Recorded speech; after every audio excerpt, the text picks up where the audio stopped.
everybody. Welcome to episode 4 of the Cats and Bolts podcast here on Apple Podcasts, Spotify, and YouTube. I'm your host, Rod Peterson, with co-host Serena Taylor, broadcasting from the Podcast Junkie studio here in beautiful downtown Boca Raton, Florida. Two Canadians that love talking NHL hockey and love talking about the Florida Panthers and Tampa Bay Lightning. But on this special 4th episode, brought to you by DraftKings and Pompano Beach House and Baresco, we make it 3 Canadians. Ed Jovanovski joins us, Florida Panthers great, 22nd all-time in games played here for the Florida Panthers. The captain joining us here. How you doing, Ed? I'm doing good. Good. Doing good. That was my first question. It looks like you're doing good. How is life as Ed Jovanovski?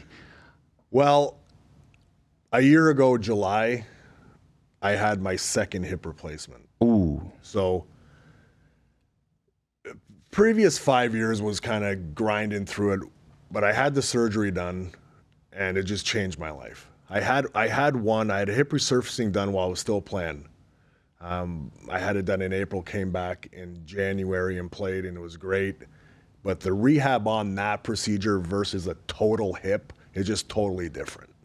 So I opted to go into the total hip.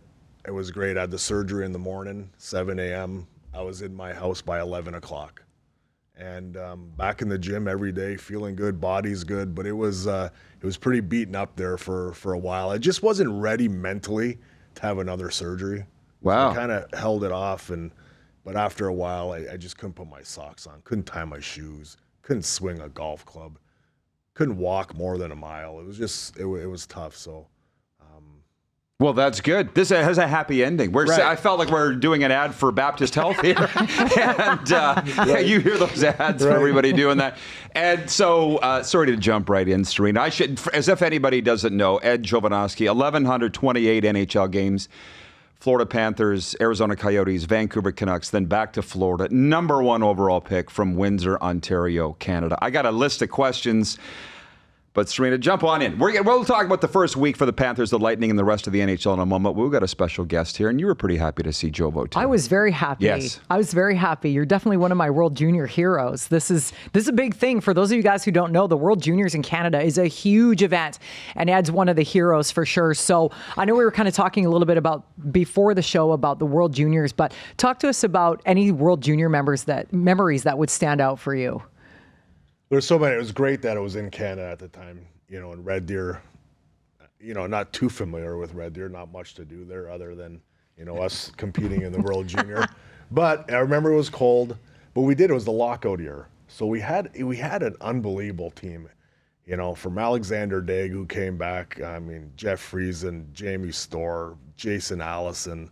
The list goes on. I apologize for forgetting guys, but it was just, every kid's dream, right? You're growing up, around the holidays, you're watching the World Junior, and to have the opportunity to, to compete in that event on your home soil was a pretty neat experience for me. Well, it's often talked about as the greatest Canadian World Junior team of all time. There's arguably been the lockout after that was Sid and Ryan Getzlaf, and all those was also strong. But talk to us a little bit about your career now, moving into the NHL, some ups, some downs, just any of that kind of stuff.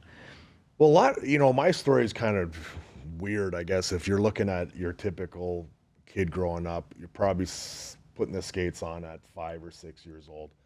I grew up in a soccer family. My dad, was a professional soccer player in Europe, emigrated to Canada. Hockey wasn't our sport, but at the age of 11, I started playing hockey. And then, fast forward like 7 years, I'm playing in the NHL. Everything's gone so quick, but it happened quick, enjoyed the ride. Before you know it, you kind of go through those 19, 20 years and it's over. Now you're in retirement, but there was, obviously going to the Stanley Cup Finals, my rookie year was obviously an up moment for us. And then, every year that you don't make the playoffs, you feel down. It's kind of missed opportunity. And I think as a young kid coming in the league, having experienced the finals your rookie year, you're like, man, I'm going to do this again. The league's so good, so tough that you appreciate the winning when you do it. Because I guess my next probably opportunity was we had great teams in Vancouver. We just never could get over that hump and get to a finals. But overall, a lot more ups than downs playing in the NHL. But it was a fun ride. I think what's really interesting is this just popped in my head when you said you didn't play till 11. There's a couple other guys in the NHL that didn't start skating till they're 12. You didn't play year round like kids do now.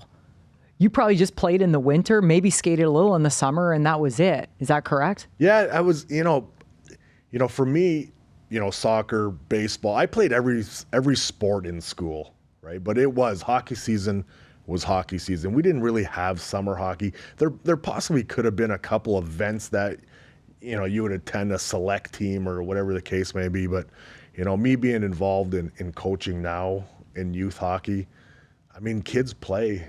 They're playing, especially down here in Florida, man. They're playing kind of year round.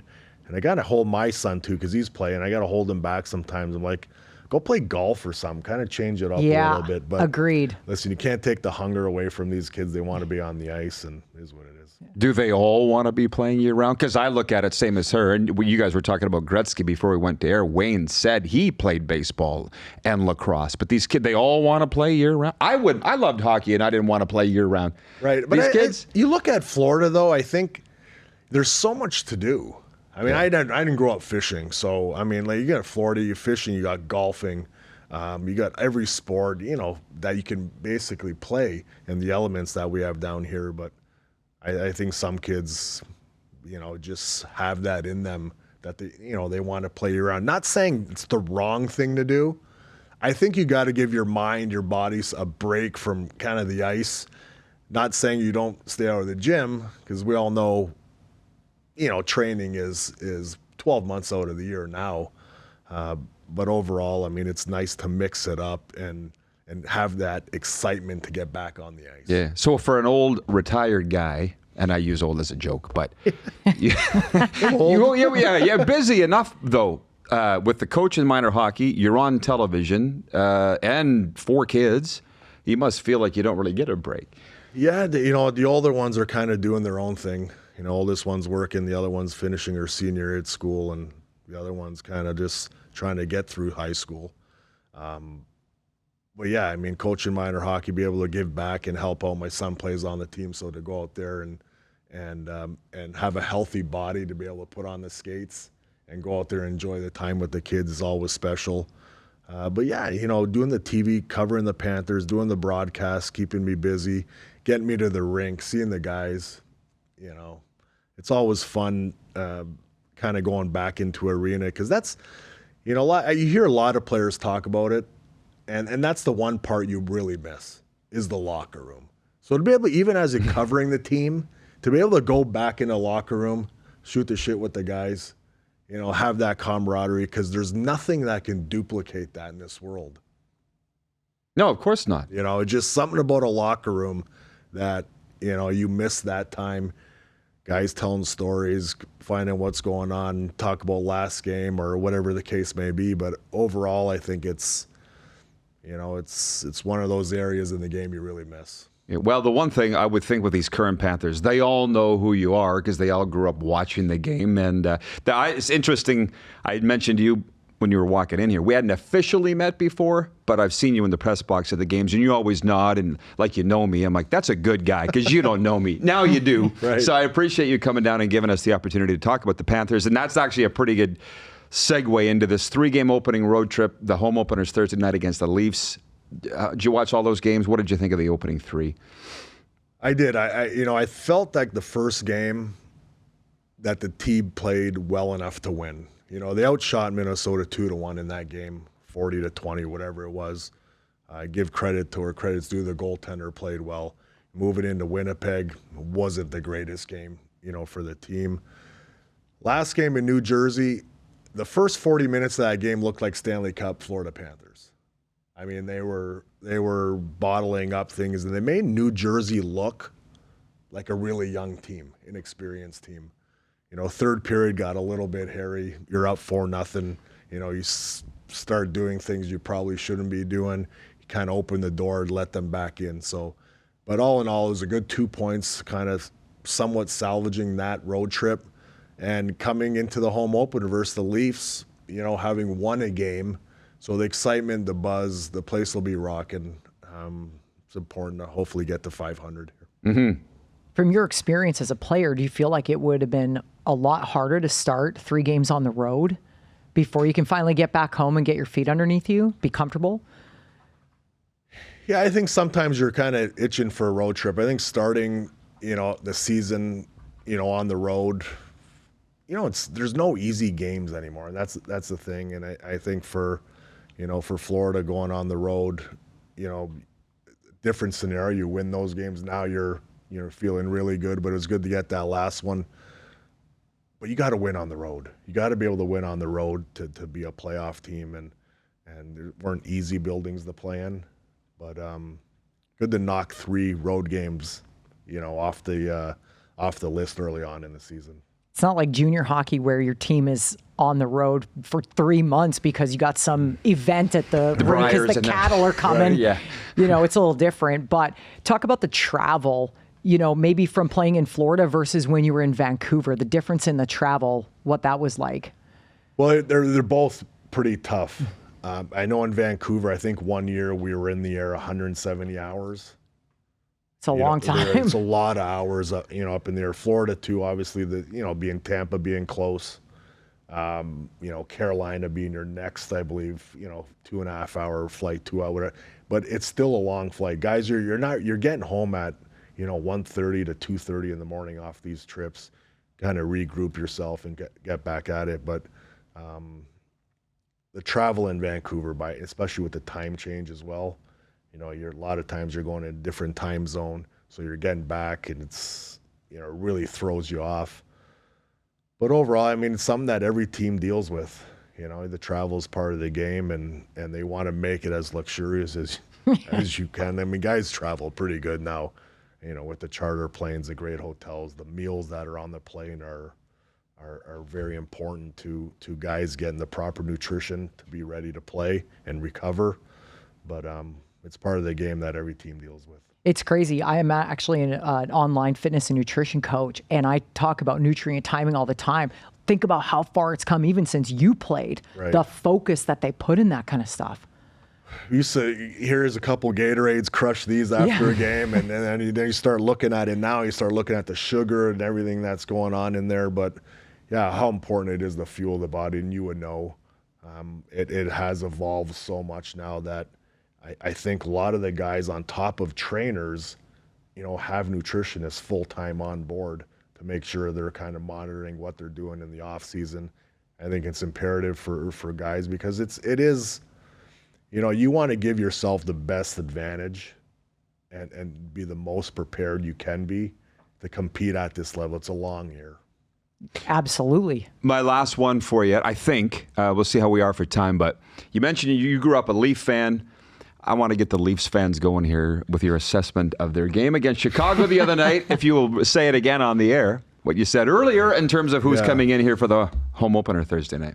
Well, growing up, you're right. Growing up a huge Leafs fan Saturday night. I mean, it was a big gathering in the house. But yeah, just watching kind of that team and it's early. I get it, inconsistent.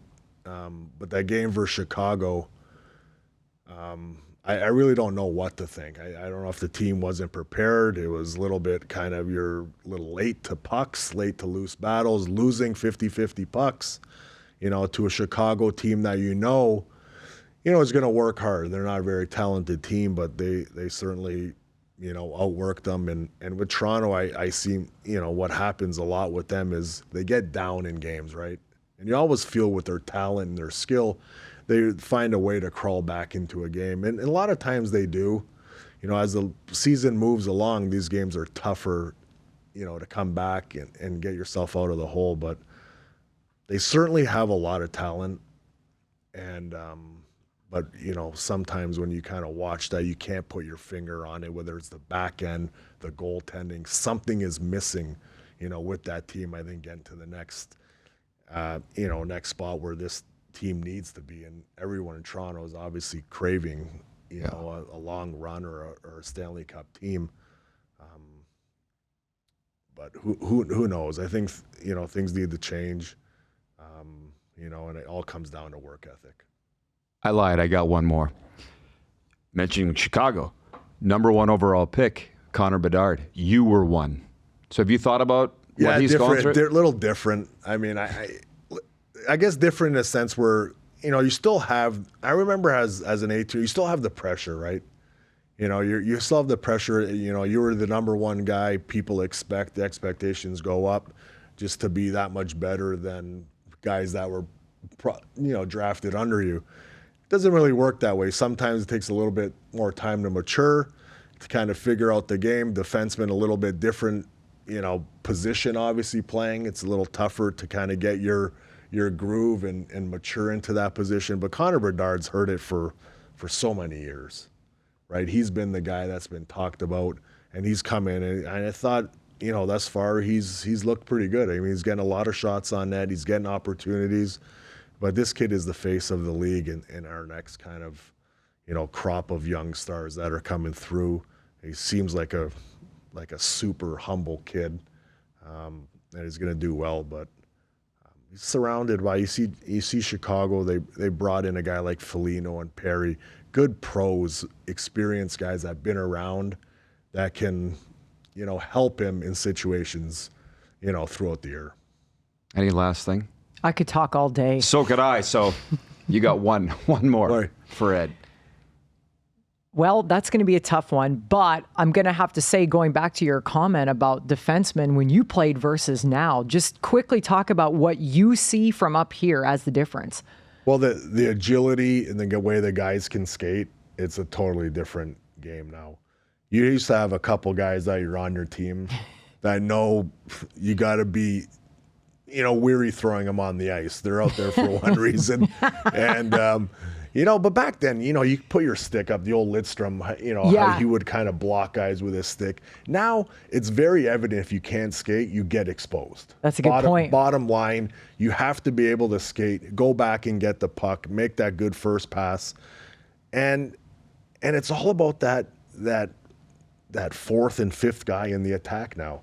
You rarely see now a guy make a pass and coast. He's up in the play. Why? Because you get defensemen that can do it now.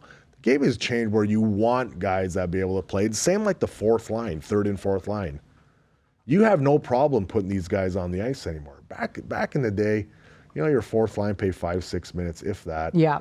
And now you got to be able to roll, 4 lines, 6D, a lot of the game, keep your guys fresh, because this is a long year and now heading into playoffs. Look at both Vegas and Edmonton last year. 4 lines, guys were skating. And size. You look at teams that win Stanley Cups, you look at that back end, you look St. Louis, Anaheim at the time,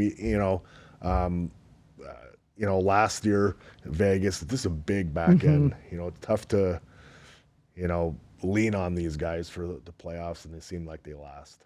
I feel like the Panthers could use you a little bit, speaking of size.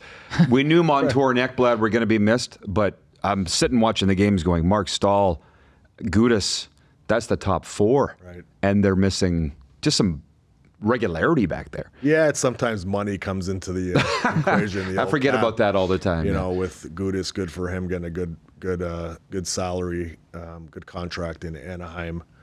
Probably not going to win a lot of games over there, but sometimes you got to look after yourself in those situations, right?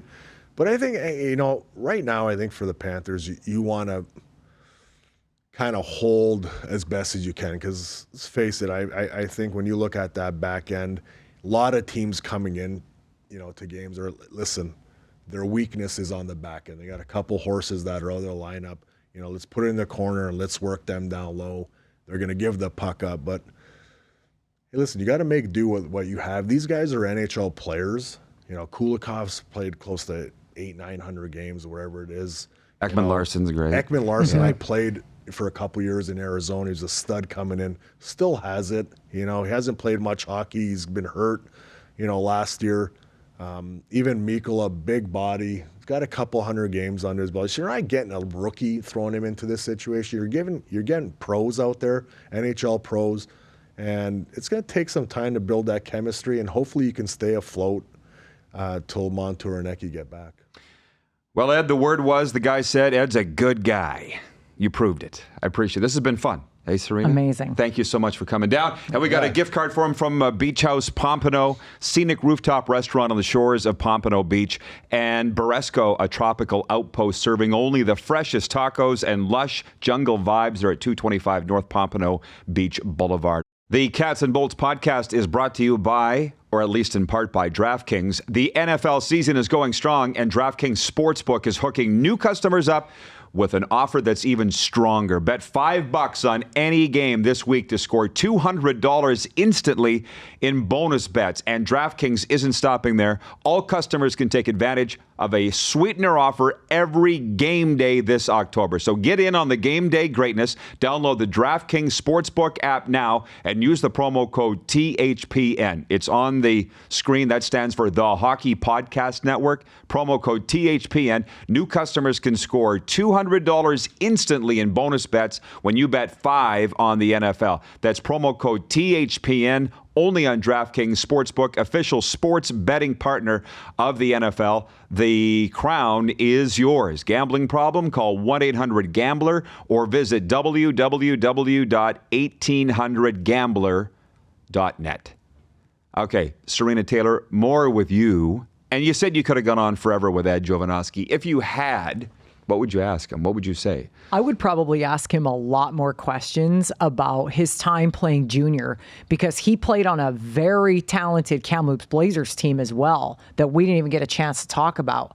I mean, I could ask him a million things. Yeah, well, now that I think about it, I put out the call to some of our audience. I said, what questions do you have for Ed? They said, ask about international experience. Thank God you asked him about the World Juniors. I forgot to ask him about the Olympics, 2002. I mean, that's a Hall of Fame resume right there. He's World Junior Gold, Olympic Gold, 1,128 NHL games. That's pretty close to a Hall of Fame resume. In my eyes, if we're going to go down this avenue right now, Ed Jovanovski is a Hall of Famer, in my opinion. There you go. Ding, ding, ding. You have a lot of guys in the Hall of Fame that I'm like, really?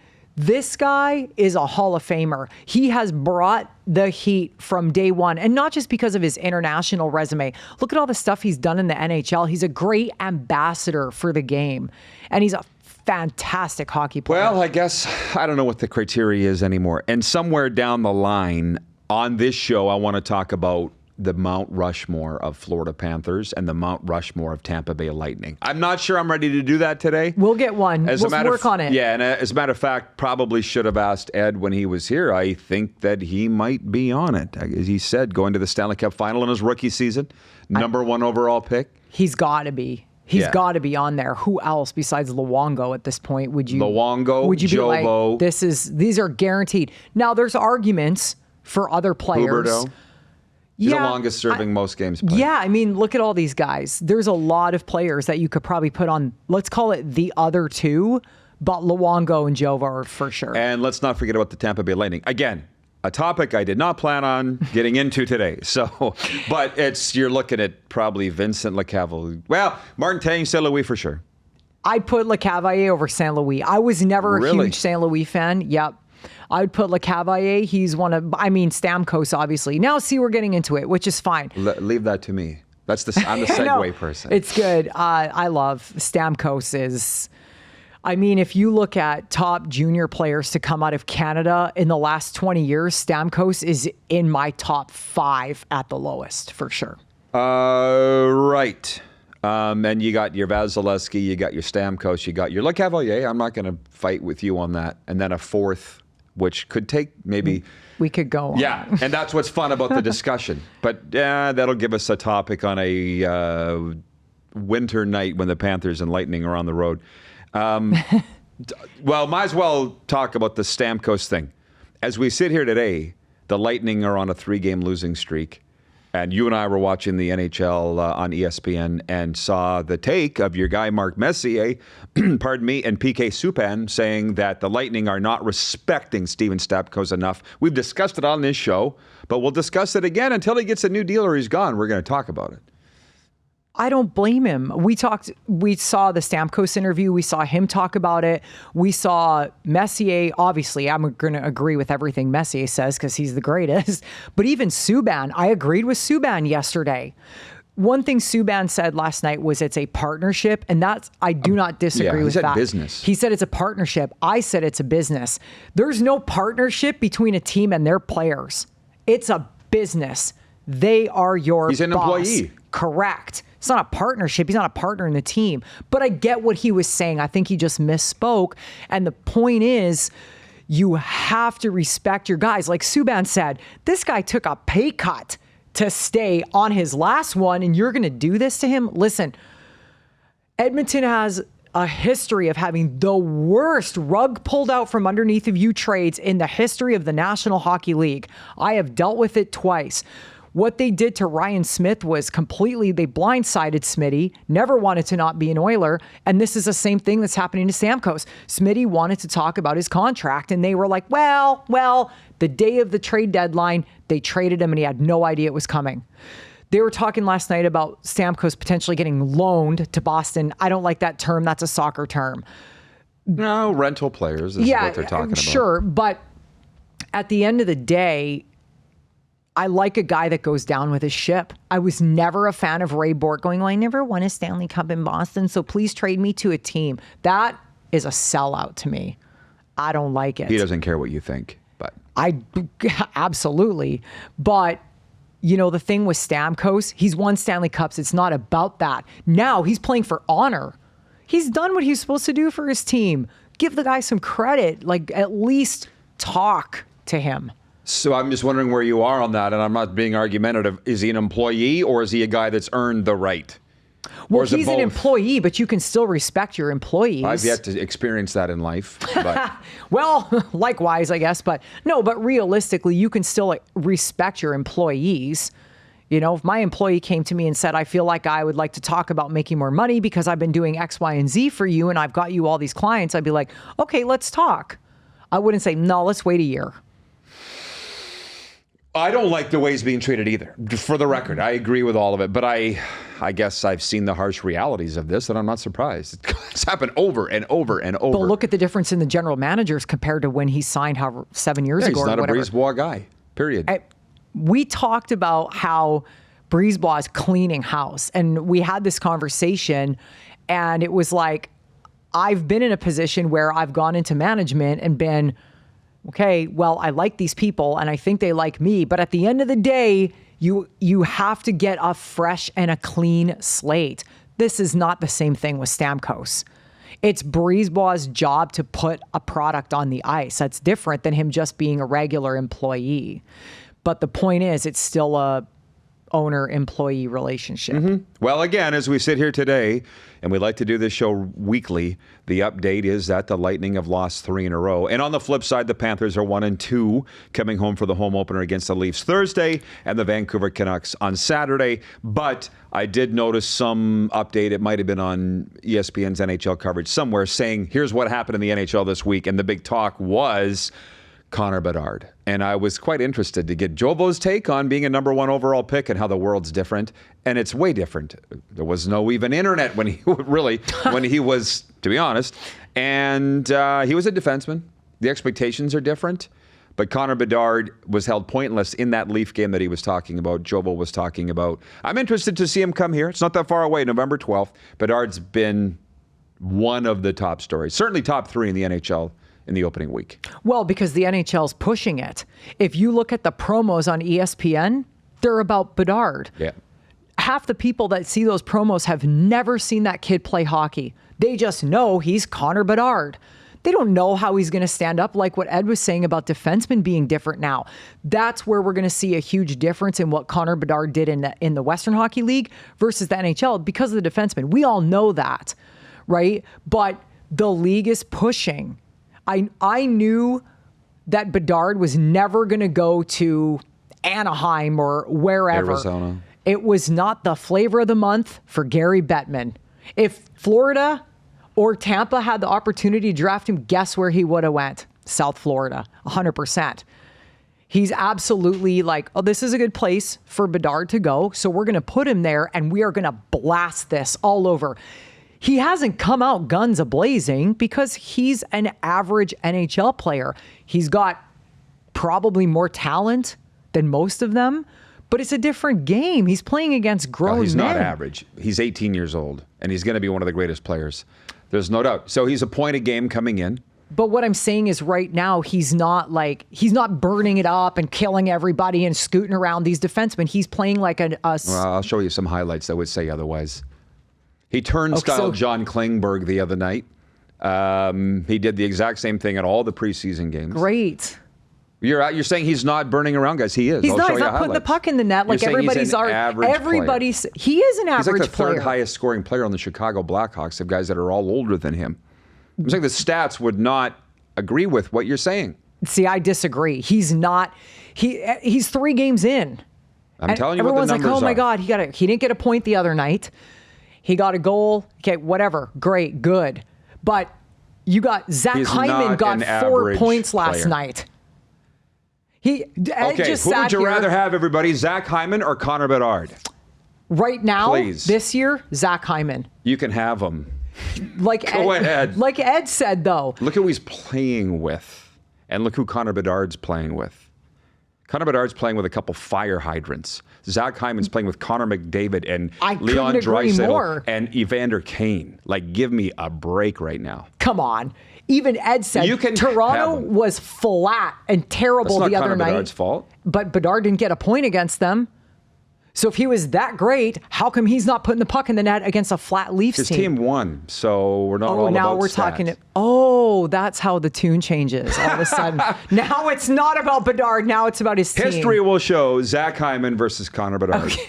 Well, that's what you need to remember coming out of this show, everybody. Said. I literally just said Zach Hyman is a better player than Bedard. That's what I said. Overall, for the rest of time.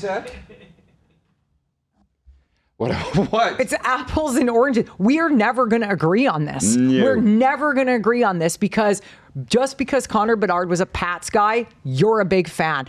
But number 1 overall pick, all-time World Junior highest scorer. Okay. Also not the an kid, average player. Also one kid out of very, very, very, very few that's ever been benched at the World Juniors for his team because Probably of deserved it. I was there. Correct. He did deserve it. Can't think of another guy that got benched at the juniors ever because of his lack of. Because what do you mean? How did I know he got benched? Because I was the one that said Bedard got benched. You're like, wait a minute. Yeah, I think he did. Oh, I was the one that said, but everybody else was too scared to say, hey, Connor, how come you got benched? So what are we arguing here? That he's not as great already as everybody thinks he is. I told you, he's a talented player himself. He's extremely talented. His talent in his body is incredible, but he's no Connor McDavid, not coming out of junior. No way. 1.43 million people watched his NHL debut, the most ever watched regular season because game. of the hype. Because that's why they're doing it. I agree. They're hyping up a guy they've never even seen because of social media. Like we were just talking about, Ed they didn't have social media. Ed wasn't texting nobody before the game. Hey, good luck. Ed's parents didn't stay with him for the first month that he was playing in Florida. Just saying. It's a different life now. Ed's probably got 80 pounds on Bedard. What are we talking about now? We done? How much time we got? I would say we're done, eh, Ben? Yeah. That's it. We'll end on that note, but let's come back next time with the Mount Rushmore. That's going to be our thing. Okay, thank you to Ed Jovanovski. Thank you to the good folks at Podcast Junkie Studios. And thank you to our friends at DraftKings, obviously the Beach House Pompano and Boresco. And we'll see you next week here on the Cats and Bolts podcast. I'm sure you